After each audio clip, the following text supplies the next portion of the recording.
Mundane, as in our characters that are pretty aimless. They're not limited however to be given rather timid personality, but can also range having a simple goal such as Lawrence's Spice and Wolf, a young merchant who wants to have his own store and has a pragmatic life approach. Now, they're a perfect complement for the Onesan, all your sister when translated, because they're expected to bring some light to the mundane.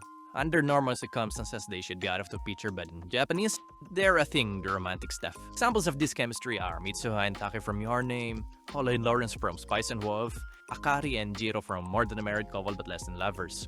The Onesan are usually characters that are given sort of popularity or someone who has high ambitions, and that's to be expected since they need to have some sort of experience living different pacing. And because these two are polar opposites, it's hard to make them approach each other on their own. Thus, fate's interference is needed where fate brings them together to overcome a certain hurdle they are facing at the time. Like in More Than a Married Couple anime, Akari and Jiro were made to share a room with each other and gain points in intimacy for them to climb up their ranks and choose their pair of interest. Their story's progress is marked when the problem that's been lingering for a while resurfaces and you're left with the protagonist feeling down again. However, these are also the times when the MC is faced with discoveries and truths, such as Takikun finding out that Mika-san might just be a delusion after all. I'd say this is the romance type where you're guaranteed drawn out of your seat because you watch and rant about Mundane's way of reclaiming the queen as he makes his sacrifice. The self-absorbed and the admirer. Self-absorbed ones are self-indulged in what they are doing and considered to be experts.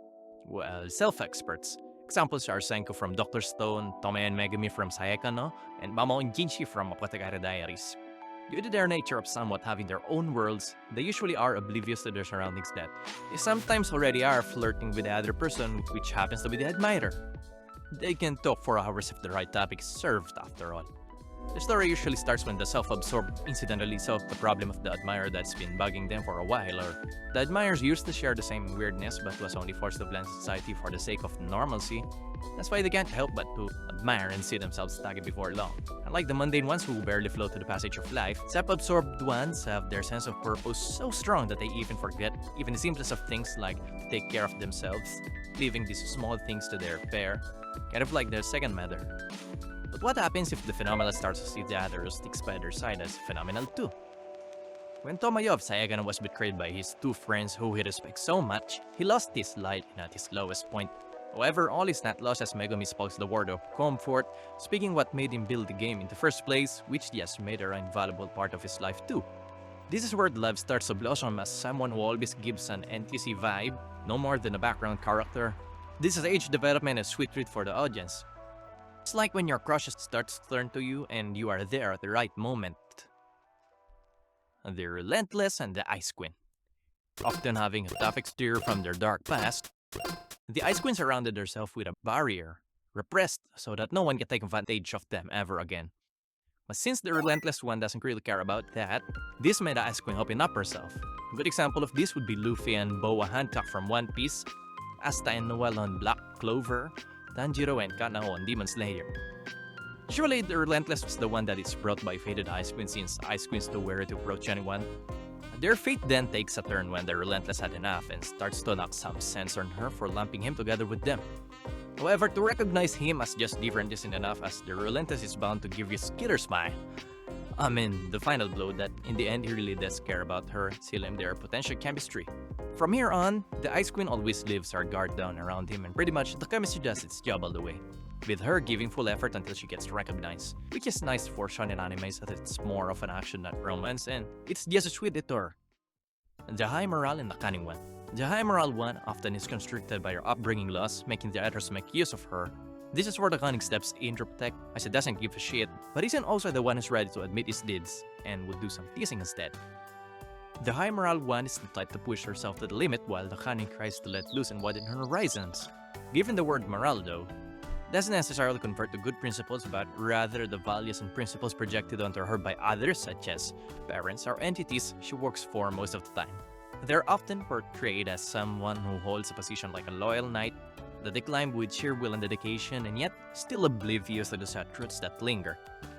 Examples are Takumi and Misaki from Maid-sama, and recently Touka and Touka Ashrain from Failure Frame, where you can see that the cunning might also have a good standing like Takumi and Maid-sama, but usually they don't as they were given a dark past that made them develop a rather unusual personality, unless you're gorgeous Satoru. Don't worry of cheating either, as every drop of reaction from her composed personality is enough to keep the cunning at bay. A little tweak to this would be the bad girl Ryoko and the student council Masafumi from Surezure Children, where he simply loves to test the depths of the girl's belief of badassness and to catch her off guard. And when others try to raise eyebrows of her being out of character, Masafumi simply sways their image put into her. The Frantic and the Teaser. And this is Logan's sadistic, not gonna lie. You can see this on Don Toyud ni Miss Nagatoro and Vermilion Gold. Now the difference of this from our previous pair is that the Teaser seemed to have the upper hand here, higher authority, and decided to just outright keep the Frantic yourself as companion instead of just testing the waters. And because this is a pair where the Teaser usually makes a dominant first move, the Teaser usually is a girl. I mean, it would raise issues if it was made a boy because of the amount of violations here, like remember when Nagatoro made her senpai cry the very first episode? Senpai being bothered by constant kissing. It's quite similar to the mundane and non-essence where initial relation until the dynamics shift to support and care over time. But regardless, the Teaser's energy mainly comes from every worthwhile reaction she can get from the Frantic. And when asked or confronted if the Teaser's a bother, the Frantic is the type to also deny it. This surely lifts the spirit of the Teaser, leading to acceptance and openness over time. It's not an exaggeration to say that you can see the Teaser melt at this stage and see more of the Frantic as a man and the Teaser as a woman. The misunderstood and the nuisance. Novel stare from why Raeliana ended up in the Duke's mansion uses good standing from what he appears to his people at his disposal. Zorojuro, on the other hand, appeared in one of her secret missions, gained the wanted poster, and regardless he doesn't care about it. They are classified as the misunderstood type. Misunderstood types are usually strong in nature, have a good physique, and excel in one area. Their names are well known, be it positive or negative. That's why it's often seen in shoujo animes such as why Raeliana ended up in Duke's mansion and Nike and Livius from The World is Still Beautiful. Nuisance then is marked by kindness and compassion, always has an eye on helping others even if they don't seem like it.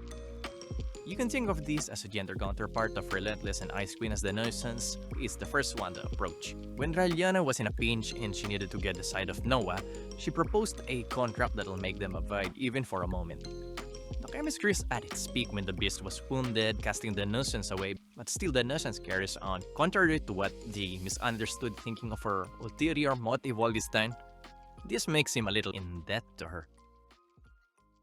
While you might argue that this also belongs to this, but remember that two sexes might appear the same until they mature and get distinguishable from each other, or two might be mistaken for the same flower but came from two very distinguishable species. Regardless, one isn't confined to each as they can be in different chemistry with another pair.